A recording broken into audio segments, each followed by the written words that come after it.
Hermanos y amigos, ¿sabían de que los estándares de Westminster no solamente son la Confesión de Fe y los Catecismos Mayor y Menor? También hay otros dos documentos, la forma presbiteriana de gobierno eclesiástico y el Directorio para la Adoración Pública.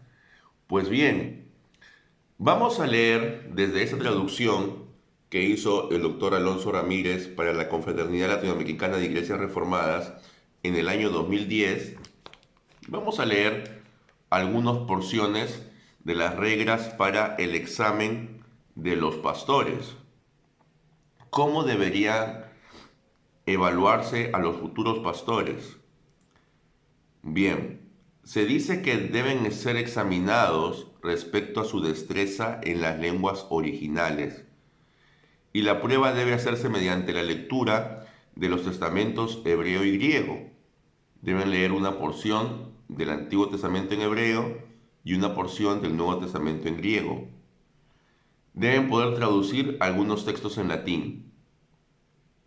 También se les debe requerir si poseen habilidades en filosofía y lógica.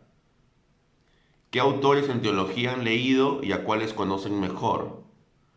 Se les debe examinar acerca de su conocimiento sobre los fundamentos de la religión y su habilidad para defender la ortodoxia doctrinal. Entonces, debe saber cómo rebatir todas las opiniones falsas y erróneas, especialmente las de la presente época. Debe ser una persona que está enterada, pues, acerca de las diferentes corrientes teológicas que existen y cómo rebatir a las falsas enseñanzas.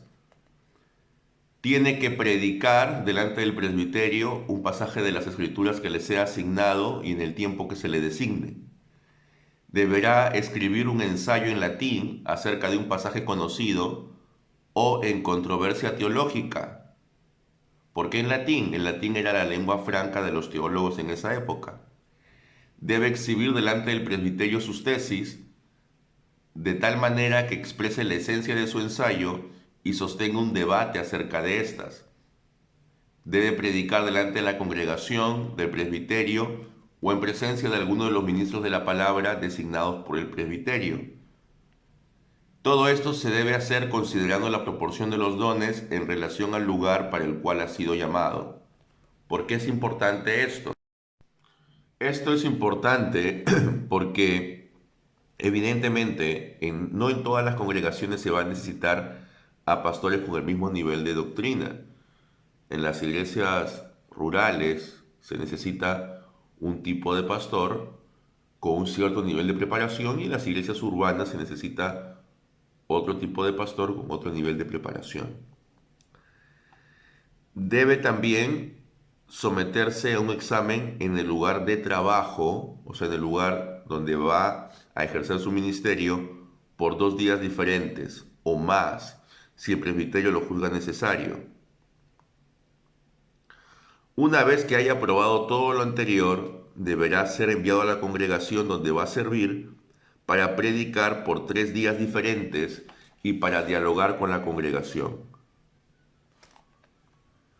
Y si en el día designado no se le presenta un justo impedimento, sino que la congregación da su consentimiento, entonces el presbiterio procederá a la ordenación. En el día fijado para la ordenación, la cual deberá realizarse en la congregación donde va a servir el ministro, la congregación deberá entrar en un ayuno solemne. En los diferentes presbiterios se deberán llevar y conservar cuidadosamente registros de los nombres de las personas ordenadas, con sus testimoniales, el lugar y la fecha de su ordenación, los presbíteros que impusieron las manos y el cargo al cual fueron llamados.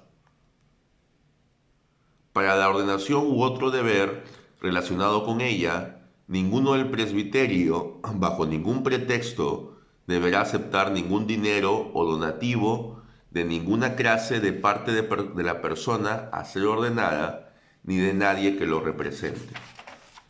Entonces, aquí vemos cómo era el procedimiento para la ordenación de pastores dentro de la iglesia presbiteriana. Tenían que saber hebreo y griego, tenían que saber latín. Ahora el latín lo podríamos reemplazar con el inglés, que es la lengua franca, donde la mayoría de los estudios teológicos se realizan. Tendría que tener conocimientos también de filosofía. Tendría que estar bien enterado de todo lo que ocurre actualmente en cuanto a las diferentes corrientes teológicas que hay y poder saber determinar qué corrientes son ortodoxas y qué corrientes son falsas. Ahora, uno se preguntará, ¿en la actualidad hay pastores que cumplan con todos esos requisitos? Pues la verdad serían pocos. Por eso es de que los escoceses, ellos no se preocupaban en ordenar pastores tan rápido. A veces habían congregaciones que pasaban muchos años sin pastor. Y eso pues era perjudicial para las congregaciones, pero al mismo tiempo ellos consideraban de que también sería perjudicial ordenar a una persona que no tenga los calificativos requeridos. Entonces, hermanos, estas eran las reglas para la ordenación y evaluación de ministros. Esto no debería dejar como precedente lo que deberíamos hacer en la actualidad. ¿Cómo estamos ordenando y evaluando ministros? ¿Lo estamos haciendo conforme a los principios del presbiterianismo histórico? ¿O quizás estamos siendo un poco flexibles? Y esto lo digo no para excluirme de esta situación, sino para incluirme en ella.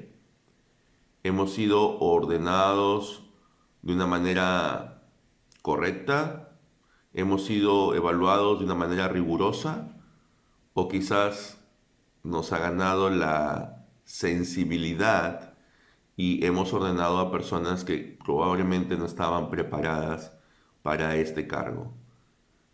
Si tú eres presbiteriano, si tú eres reformado, puedes decirnos en los comentarios si realmente han evaluado a tu pastor de una manera rigurosa o no. También es claro de que solamente aquellos que han sido legítimamente llamados y evaluados tienen que ser llamados pastores. Es cierto que en otras iglesias pueden haber otras formas de evaluación y es respetable, pero solamente aquel que haya pasado por un proceso de evaluación y ordenación por un cuerpo externo a su congregación y en cuyo cuerpo externo, por supuesto, no haya ninguna persona que esté directamente involucrada y relacionada con él, solo esa persona debería ser llamado pastor. Si hay alguien que de repente un día se levantó y quiso formar una iglesia en la sala de su casa y de repente ese grupo fue creciendo y ahora son una iglesia numerosa. Pero si esa persona nunca ha pasado por un proceso de evaluación y ordenación, esa persona no es pastor. Bien, hermanos, Dios les bendiga a cada uno de ustedes y espero que nuevamente nos encontremos en otro video.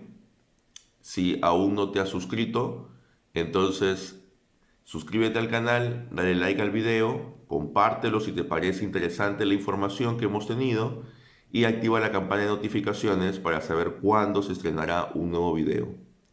Dios te bendiga. Amén.